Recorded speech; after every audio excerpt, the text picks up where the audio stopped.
Hey guys, Frank here with Bill Price Option. I'm in my 2000 Mercury Grand Marquis, and you see that ugly stereo. I'm about to head down to Car Toys right now and put a new stereo in this thing. So I've already got it picked out, and it's just a basic unit. We'll go over it though when after I get it put in. All right. All right, check it out. First of all, thumbs up if you see that squirrel in the backyard right there, just doing his thing. Anyway, so yesterday, the beginning of that video was, I didn't even plan getting a stereo. I just kind of wanted to stop over at Car Toys and see what the deal was. And then boom, as you can see, I not only replaced the head unit, got a new, that's the factory head unit right here. Sorry about the lighting, the factory head unit. And then these are the factory speakers.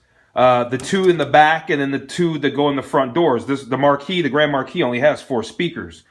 So I got a new head unit. This is actually the same head unit that I put in my Volvo 850 Turbo, and I did a video on that. I'm going to put a link up to it. That I already did this head unit already. I like this head unit so much I decided to get it because I like the price, and I wanted to get an amp this time. So I got new speakers all around, Infinity Primus speakers, and an Alpine amp. I didn't go bananas or anything like that. Then I got the Clifford remote start system. The key fob is just getting old. It's not working really good. I'm not going to do the video on that. There'll be a separate video on that. But I did also do that as well. So all of this install included was under $1,500. And now I don't have to use those things anymore because I hate those and they don't work very good. So this is everything that I did, and I'm really happy with it. Let's go out to the car and see what's up. All right, check it out here. So this is that Clifford remote start system. Sorry about that. It's not very clear, is it? But check it out. I'm going to press this button just one time. What's the car going to do? It's going to start up. Better start up. There it goes. You heard it. That's what it's all about right there. Car's still locked.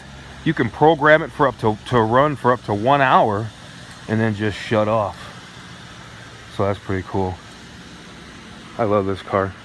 You gotta check out that other video I did on it. And the deal is that I did a very in-depth article on my website on the Grand Marquis. So let's go ahead and hit that bad boy. Check it out here. So clean. All right, so here we are on the inside, and I thought I was recording this before, but it kind of just stopped. So here I am doing it again. So the front speakers, there's, like I said, there's only 4 speakers. There's 2 in the door, front door, 1 here, and then there's 1 over there, and then in the back, come down here to the back, or come back here to the back. Back here on the parcel shelf, then you've got a speaker there, and a speaker there, and they're all the same size. You can see that that's that Infinity speaker right underneath there, looking nice, all incognito. Other than that, you can just see how clean this car is. And I don't know if I mentioned it already, but you got to check out the article I did on my website, in-depth article on the Grand Marquis. If you like Grand Marquis and Lincoln Town cars and all that, you're going to appreciate that that article. So definitely check it out. All right, so let's check out the trunk so we can take a look at that amp real fast. All right, so you know how big the trunk is in this car. Look how clean it is too. I just actually cleaned the car today. But where is that? There it is right there. There's that Alpine amp just tucked up under there, looking all nice and incognito. You never even really see it was there. All right, now let's go check out the head unit and see how it plays.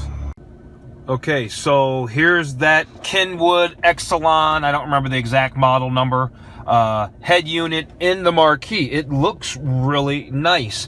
You know, I was looking at a head unit that, you know, was all push button and all that, but I was thinking about how bright it was going to be and everything, and I'm not really trying to do all that with this car. I just really wanted better sound because the sound system legitimately sucked.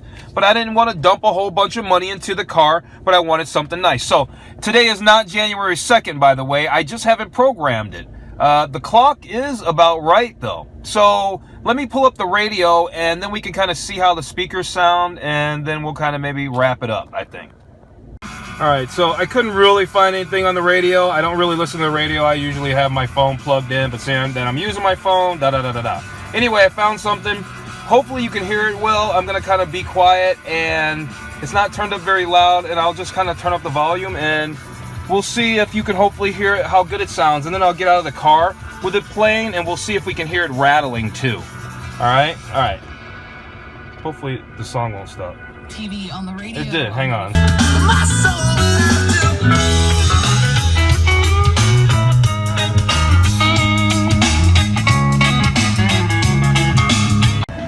All right. Well, what I want to hear was if it was rattling, and it's not.